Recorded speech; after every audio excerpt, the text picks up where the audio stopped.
Welcome to Inappropriate Growth, the podcast where we get real about the grind behind the glory. I'm Paul, your host, and I'm here to take you on a journey through the untold stories of business triumphs. We might raise some eyebrows, but it's all about the hustle and we don't fit the mold. Here we're talking about the kind of effort that doesn't just push the envelope, it shreds it to pieces. We're building a community where the norm is to defy norms. So buckle up, because we're diving deep into the beginnings that were anything but humble. The times when giving up seemed like the only option. We'll also dig into all of those wild, insane, and out-of-the-box strategies that led to massive growth. From growth hacks to best practices, this podcast will be fast, furious, and should be a whole lot of fun. Join us as we redefine what it means to grow and turn business growth into an art form. Welcome to Inappropriate Growth.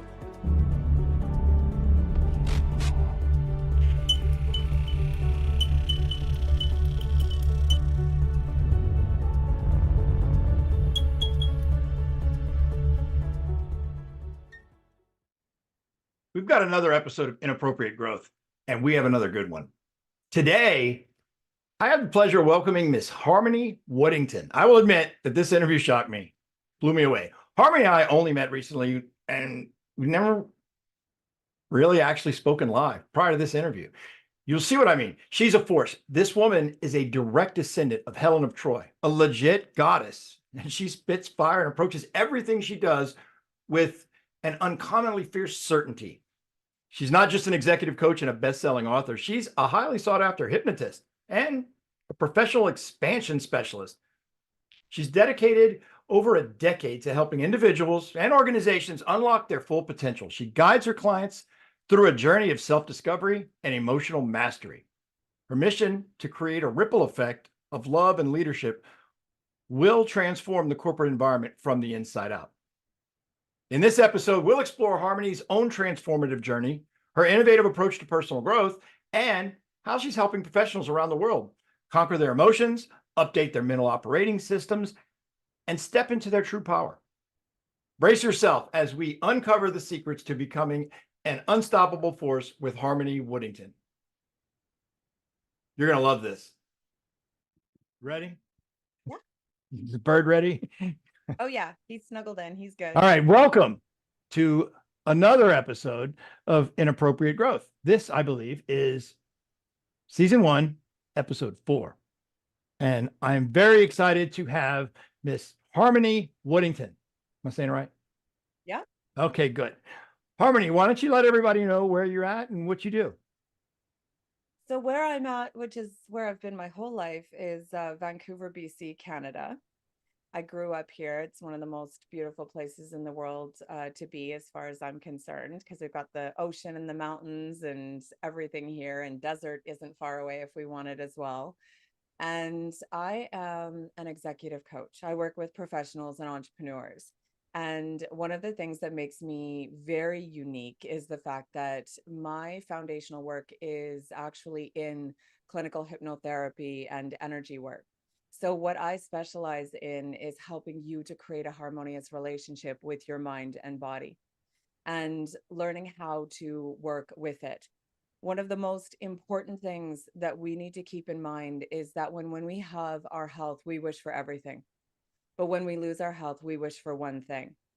So you can amass as much money as you want, but if your health fails, like certain people have shown us, like Steve Jobs, for example, there's no amount of money that's going to save you. So making it a priority to learn how to work with this beautiful physical vessel that you have and how to optimize it so that you can have quality of life for a very, very long time. And you're not in that place where that trauma, those experiences that you have had in your past, then turn into physical ailments that you can't work your way out of. It doesn't have to be a thing. It doesn't have to be in your future. And we have scientific proof through medical research that has been done in Germany that has actually shown that actual trauma translates into physical health issues, including cancer. So this isn't a stage in the world where we can deny this anymore.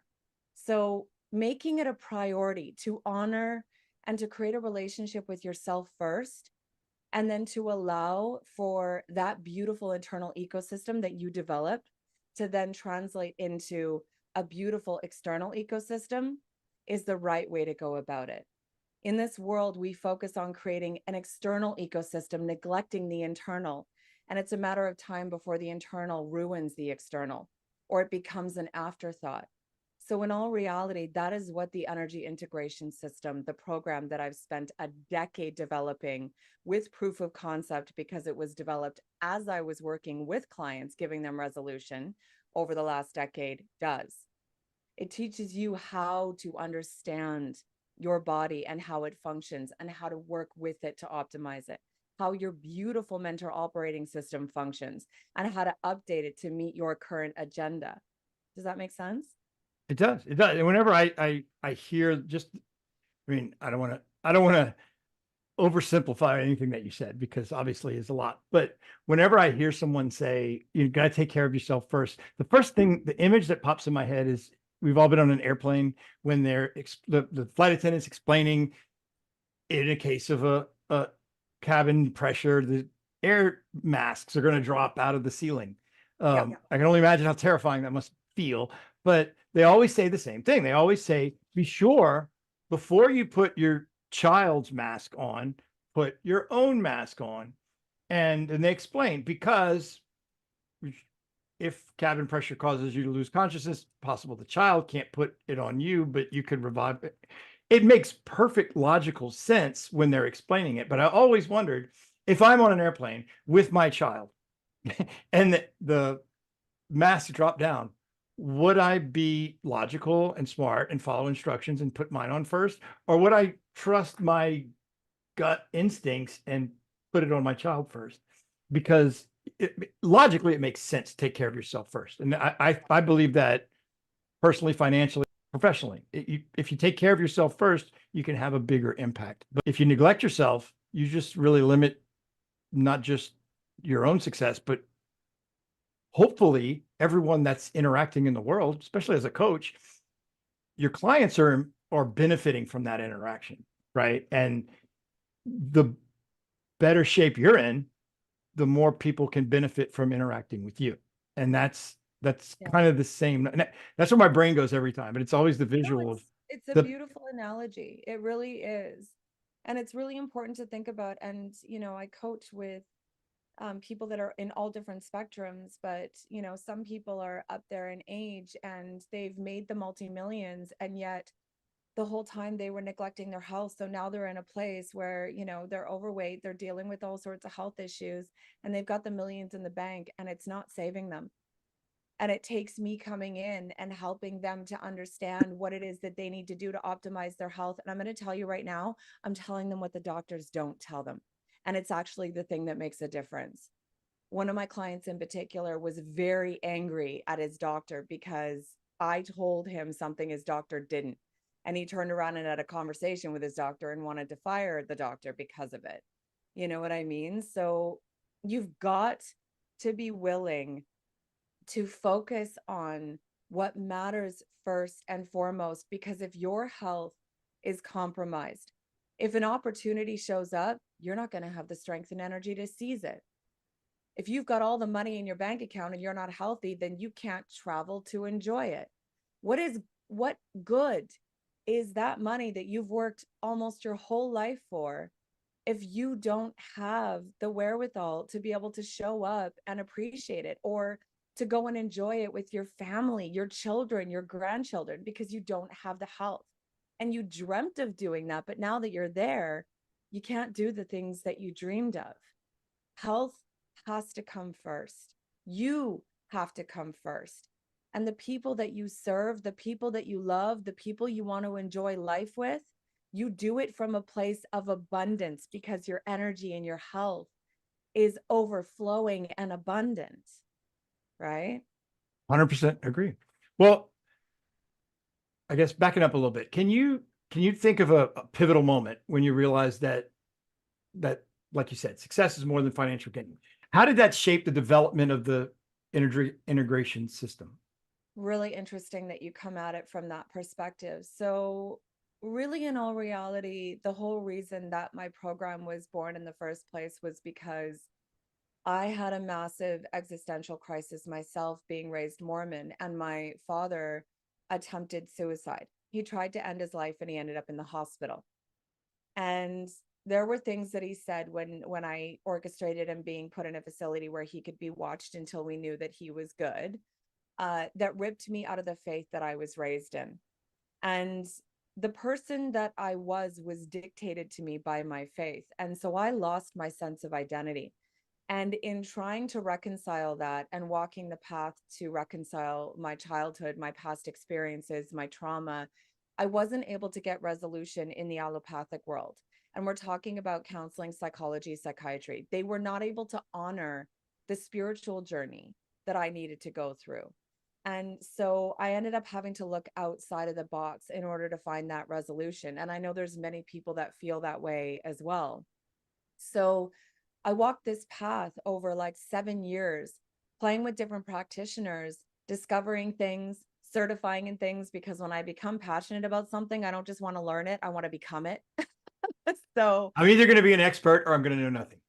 yeah, I'm really maximum effort with everything I do. And so as a result, I ended up certifying in the modalities that helped me to expand and heal and reconcile my own past experiences and redefine myself. And I was so excited that I wanted to create all of it under one roof for people to consume. So they didn't have to search all over the place the way that I did. And I've also provided an unconditionally loving cheerleader to guide them on the path that I wish I had. Man, I wish I had that. I wish I had me. You know what I mean? I'm a lifetime learner, and I consider any day I learn something new a good day. But every once in a while, what I learn, it's like, wow, that would have been helpful if I'd have learned it 30 years ago. Pass that wisdom over to others. So if you ask me what the pivotal moment was, it was that moment where I was sitting there with a cup of tea, looking at an ocean view, realizing I had completely redefined myself and my whole life. And I wanted to provide that to others. And that was when I started creating my program. And over the last decade, it's evolved into what it is. Okay. Well, in a society, and I've seen this, I'm sure you have, that often equates success with sacrifice and hard work. How does EIS redefine success for what we would consider modern professionals? Such a beautiful question, because I was just recently in Florida, and I very much realized when I was down there that there's a lot of people that are exhibiting a lot of wealth and they have the external success. And yet when you get into it and you spend time with them, they're deeply insecure and self-loathing, and they have all of that stuff around them because they want somebody to tell them that they're worth something. Were And you in they're Miami by any chance? I've spent time in Miami, and you sound like you're describing where I was. Yeah, the money does not give you self-worth. It does not fill the void that is in your soul. And anybody that has made that money knows it. They don't feel successful. They feel like a fraud. Deep inside, they still feel lacking. That inner child is still screaming for attention. The only thing that fills that void is running into you, falling in love with you, reconciling your past experiences, and creating that beautiful internal ecosystem, and then creating the external to match it, right? Which is why I was saying a lot of people focus on the external first, and they're doing it backwards. Because imagine if we lived in a world where we were taught the language of the mind and the body, we were taught emotional intelligence, we were taught energetic intelligence, we were taught to nurture and love ourselves, we were taught to look within for wisdom and to know when to look without for wisdom. And we grew up reconciling the trauma as it happened, doing the healing and expanding work, understanding why we're here in this life and stepping into it. And then when we're old enough to actually make money and create a career and do all of these things in our life, we're amplifying the beauty we already have within.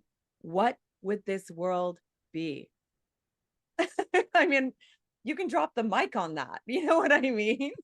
Well, what do you, in that vein, what do you think are some common misconceptions about personal growth that EIS helps to dispel?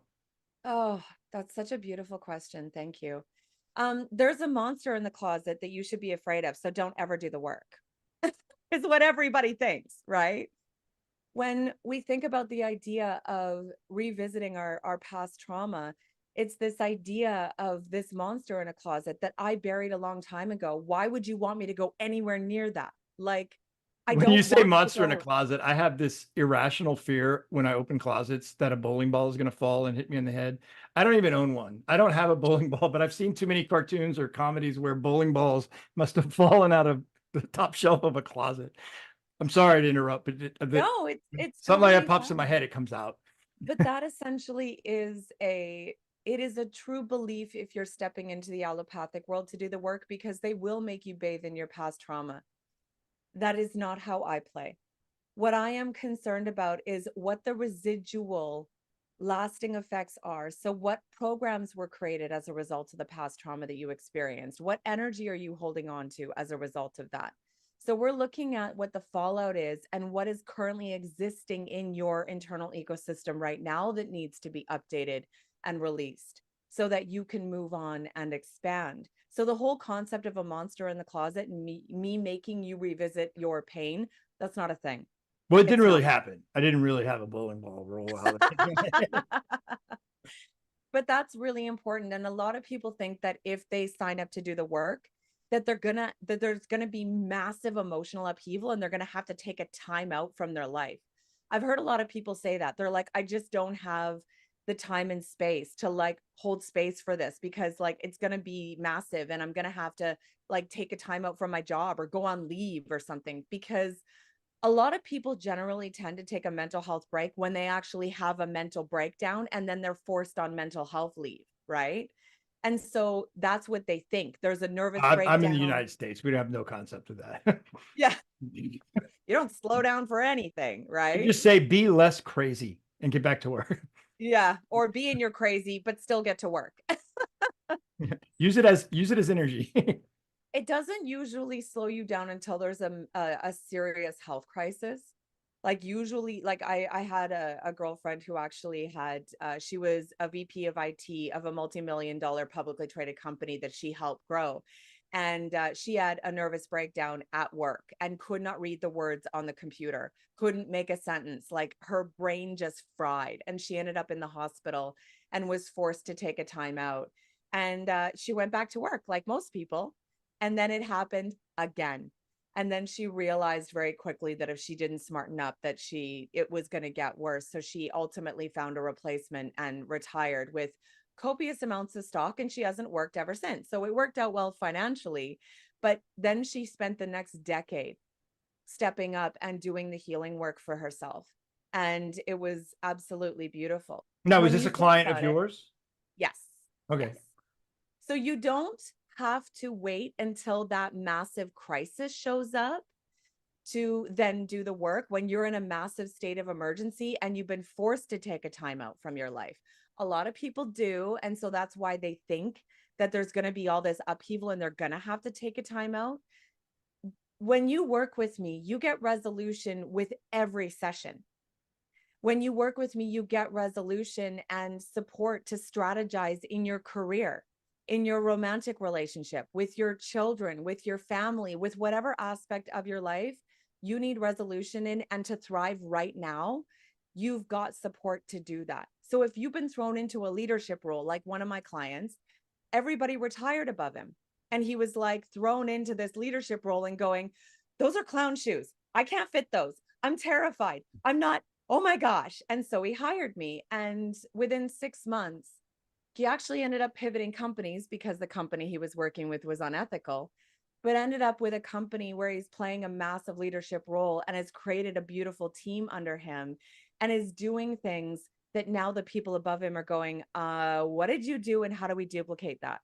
When you do the internal work and you learn how to play in a very different way, the external success comes.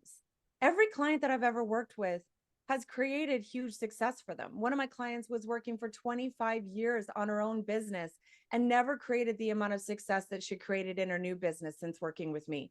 She did better in her year this year in 2023 than she did in 25 years of running her own business. Why? because her programs were blocking her from creating that success. So we can give people strategy and we can give people tools, but if they have programs and things that are blocking them, they can only go so far, which is why that work needs to be done internally to then allow for the external to flow with more ease. So they understand that success can be external, but true lasting success that endures is the success that starts with that internal ecosystem being developed first. Because how many people do you know that are successful that didn't get to enjoy the success because of a health crisis or self-sabotage? Now you're enjoying some success and you're actually making some impacts and you're making some transformative changes with your system. Tell me about, I mean, I know when you kind of had a transformative and you kind of went deep into all of these other types of paradigms, but what was it like? I mean, what probably wasn't all, a giant book of business. There had to be some times on your journey, especially early, where you wondered, am I really going to make an impact? Is this something that I can do as a profession? I never asked myself that question because I just get so excited when I get an idea of something. I don't see failure, and I'm just like, I'm a force of nature. Um, so like I just go, and I use intuition as my guide. And I had enough of a warm audience that I was already working with because I had a previous business where I was actually putting people in a place where they needed to trust me anyways. So my previous career was in aesthetics. I ran a spa. And one of the things that I did was eyelashes. And so I had all these clients that were coming and they were laying on a table and they were closing their eyes and they literally had blind trust for me. So these people that I was working with, I'd be like, hey, while you're laying down, can I hypnotize you? And they were so relaxed. They were like, yeah, I don't want to get off the bed. Do your thing. So I was able to actually transition and create word of mouth from my business through working with these people that I already was working with in my previous business. And I had security as well because of my previous business. So I was able to actually rely on the finances that were coming in through my previous business and not have insecurity as to whether this one was going to fly or not. I was able to just play without worrying about failure, which I don't believe in, and then just allow it to grow in its own time. So I had that duality, actually 3 businesses on the go before COVID. And so I had income coming in from 3 different businesses and was very secure as I was developing this. And then COVID came and ripped all 3 of them out from under me because I couldn't see anybody in person anymore. And my healing business was in person. My lashes, I had to touch people to do it. So, and then my other business was taken away for other reasons as a result of COVID. So that was when I took a moment and said, okay, I feel like I'm being shut down and everything's being torn away from me for a reason. And I think it's because it's time for me to focus on the coaching business 100%. So I have purely devoted my attention 100% to my coaching business. And when somebody pitches me on getting into another thing, I'm like, I love you. I appreciate you. I wish you success, but I'm not diversifying at this point. So this is my sole focus since COVID. And I don't believe in failure. So if something happens and the path that I'm taking doesn't work for me, then I pivot and keep going. Okay. Well, and I don't, not in a limiting way, but how would EIS help individuals navigate the pressures of the corporate world, right? While maintaining their personal values and relationships? Because I imagine that's a fear. Yeah, that's a really big deal because I was actually, I have a client that's in IT and he's in corporate and he works for a massive, massive company and he's been with them for 10 years at this point. And that is actually a big struggle, is that so much of the time it feels like you as a person isn't being honored, right? Like when you're asked to create goals for the year for yourself, you're allowed to create like a business goal and a personal goal, but is it a personal goal? Because the last time I checked, the personal goal has to benefit them, right? If it's not benefiting them, they're not going to finance it, right? So it's got to be like my personal goal is to learn how to do Google whatever. And then they'll finance that because you're learning skills that are going to benefit them, right? So it's So, professional goals and then personal goals professionally. well, that's exactly it. They're not going to, unless they are a company that is playing in a new way, and wants to create a different ecosystem and honors the person you are, like I do with my employees. Their personal life matters to me, and I very much honor that. Most corporations don't. They only do things that benefit them. And if that's the case, then it's a matter of you being responsible for the duality, which means that in your business life, you are creating goals and strategy and everything to be successful in your career. And then you're creating a completely different goal spreadsheet for yourself, for your personal life, and creating a completely separate identity for that as well. So you are one person and have one set of goals in your career or business, and you are a different person and have a completely different set of goals for your personal life. So it's not about the corporation accommodating you. It's about you accommodating you and prioritizing you. Does that make sense? It does. Sounds like, but I bet there's a point where they're hanging on, where it's clear maybe to you and maybe even to them that they're outgrowing their employer, both There personally are and times professionally. there, yeah, there's okay. So there's a client that I work with that's in government, and he was dealing with a particular toxic direct report. And it was really bad to the point where if he hadn't been working with me, he would have exited the building. He absolutely would have. Because without my cheerleading and helping him strategize, he would have literally had a nervous breakdown and had to quit because she was that abusive. She was flat out abusive. And I'm not here blaming her. She's been through a lot and she hadn't reconciled the trauma that she had from having to work to get to where she's gotten to. A lot of women have to endure a lot of stuff to get into a leadership position. And every single one of those beautiful goddesses should be getting mental health support to reconcile that so they don't become a dragon lady in the leadership position, but many don't. So she was one of those. And so I helped him to manage things, but eventually it came to a head. And I helped him to strategize going to executive. And his most knee-jerk reaction of a person that's being abused and is having a difficult time with their direct report is to talk to them about their feelings and to talk about what's going on and the toxicity. The exec does not care about your feelings. It's No. not their job to care about your feelings. So if you come with your snowflake attitude and whine and complain about how you're being hurt, you're not going to be met with a beautiful response, right? So what we did was I held space for the emotional side of things, and I helped him strategize going to them from a position where he was able to help them understand how it was affecting them from a financial standpoint. It was hurting their bottom line because she was holding up the development of certain projects and stuff like that and not allowing people to perform to capacity. And when they were understanding that, they moved so fast that it was unbelievable. And he was pivoted into a different position under a different direct report. And it also put him on their radar.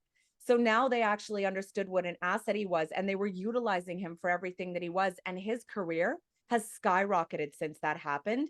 And give it a couple of months, and all of a sudden she's put in a corner somewhere where she can't do any damage. So it worked out beautifully because he had somebody who had his back to honor the mental health stuff, to honor the emotions, and to help him strategize effectively in the corporate space to get the result that he wanted. Well, a lot of your examples, I'm noticing kind of a theme. The theme I'm hearing is these are a lot of executives, these are a lot of directors, these are a lot of employees. What advice do you have for entrepreneurs? People like myself or like yourself that might be on the brink of burnout. They fear that slowing down, though, might mean they're giving up on whatever their dreams or goals were. I have been blessed to work with a lot of entrepreneurs as well. It's so funny that the top of mind examples have been from people that are in corporate and such, but there are absolutely a number of them. And one of the most beautiful ones that comes to mind for me when you started to talk about that was a business owner that actually was really helping out a lot of people because he came from a place of addiction and he'd been clean for 10 years himself. And so everyone that he was employing were actually people that had just recently become clean and struggled to find work. And so he was creating that safe space for them. And as a result of that, there was a lot of drama. he also hadn't learned himself, coming from the environment that he had, how to motivate, not coming from a place of anger and creating fear in his employees, because he trusted his ability to yell and scream and motivate, right? Mm. Especially in the blue collar world. And I had to teach him to learn how to shift, to become a mentor, to become a leader, and to learn how to motivate with love. And when I taught him the strategies to do that, to actually hold space for these people, to help them to continue to grow and to heal, and to then maybe become leaders just like he is one day, to inspire instead of create fear, his business exploded and it completely changed. So there's a lot of toxicity that can exist within the entrepreneur, the CEO, the person that is running their business, because they have so much on the line that they generally tend to crack the whip with the people that they're working with because of that, right? And if you learn how to actually be loving and how to nurture your team and how to honor them in their dreams, they are going to serve you in a way. And I say this from personal experience with my own employees, that will shock you. They'll actually invest the same kind of energy that you do and put in extra hours, because for the first time, they're being loved and seen and valued in a way that they never have by any previous employer. Right. So the basic advice is to switch from the stick back to the carrot, and Lead with love. right, and extend a culture of ownership, I guess. When you show others you care about them, they will work for you like you would work for you. They work with you. It's the Okay, languaging. gotcha. When I'm talking to my team, I say, we are going to do this together. We are creating this together. We are thriving together. We are working together. You're not working for me. You're working with me. We are doing this.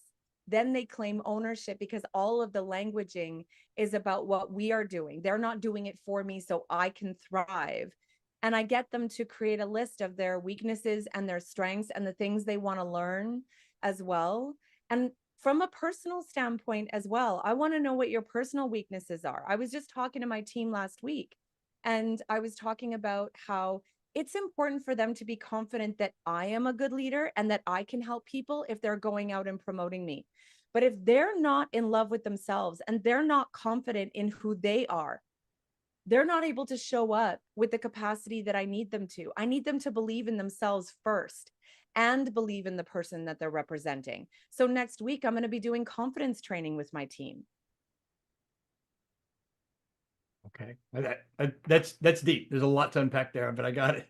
But finally, Harmony, if you could leave anyone listening with one message about the power of EIS to transform their lives, regardless, what would it be? You've got two paths you can choose. You've got the victim path, where you believe that everything is happening to you. You let your trauma rule you. You let that little child that's been begging for love inside you continue to beg for love, neglected. You can blow up your life. You can self-sabotage. You can have unsuccessful relationships. You can create a successful career and watch that blow up too. You can literally, I've seen too many people that have been on the victim path destroy everything around them to the point where they actually end up completely alone. So if you want to deny your pain, that's your future. I've seen it played over so many times. I'm not going to pander to you. If you want to be in the victim mindset and you want to blame everybody and everything for your circumstances, it's only going to get worse, because people don't like hanging around somebody who wants to blame everyone for everything. It's just not cool. It's not fun. Or you can walk the expansion path. You can fall in love with yourself. You can learn what a beautiful, diverse, powerful person that you are. You can create a life that makes your soul sing. Do those things in your soul, in your heart, that you've been dreaming about doing, but maybe you haven't told anybody because you're afraid to step into it. And you can create a beautiful life that is surrounded by people that you love and they love you, because you're accountable for your mistakes. You're learning and you're expanding. You apologize when you have emotional upheaval. You've developed emotional intelligence. You've developed energetic intelligence. You've developed strategy to love and honor those people around you. And you're doing something that makes you happy, and you've let go of being a performing monkey for everybody around you. And you're doing what makes your soul sing, which makes you happy. So everybody wants to be around you. And at the end of the day, at the end of your life, you're not left with regrets. I don't know which path you want to choose, but I know which one I'm on. Well, I think it would be very helpful if the two paths that you had to choose were described exactly how you just described them, because it's usually not how they're described. They're, do it this way and succeed, and this way and fail. And they're not necessarily pointing to one or the other. With the depth of what you just said, that's not only is it powerful and good information, I feel pretty silly taking the first path. I mean, right? I mean, if I chose the first path, I probably wouldn't advertise that I was taking the first path, because I would fear looking like an idiot, because who would? But this is great. I so much information. You are chock full. I mean, you can spit fire and talk deep about all of this stuff, and it's inspiring, and I love it. And I'm so grateful that I accidentally bumped into you and got you on my podcast, because I've been on a roll, and I'm having these great guests, and I'm like, well, how am I going to top that? How am I going to top that? Well, now you've given me an even greater problem. Now, how am I going to top that? But thank you so much. But before we go, can you maybe tell anybody listening how best to get in touch with you, or how they could hear more? Yes, absolutely. I'm all over social media. You can just look up Harmony Woodington CHT. I'm on Instagram, TikTok, LinkedIn, Facebook, all of it. And in all of my social media, there is a link in my bio that gives you access to everything, including my offerings. And I'm absolutely happy to share the link with you so that you can put it in the podcast. So if people want to click on the link to take a look at the offerings that I've got, just so you guys know, there's books out there that I've published as well. I am a best-selling author, so you can go and you can check out my books. So my offerings and my teachings are here at all price points, depending on where you're at, so that you can learn at, the place that you're at, because I totally respect that, the cost of living is really high right now, and some people are just barely surviving. So if you can afford $20 to buy a book, or you're not in a position to spend money and you just want to go consume my social media right now to be inspired, I respect that. If you're in a position that you could only afford the group coaching and you want something that's low and you want to join a tribe and then go from there, or you want to taste test me before you do the one-on-one, my group coaching is there and you can do that. Or you can deep dive into the one-on-one and we can quantum leap. Totally up to you. Awesome. Well, thank you again. I really appreciate this. And I know my listeners and my audience is going to really get a lot out of this. And thank you so much for everything you've done. Thank you. And everyone, see you guys next time. This has been Inappropriate Growth.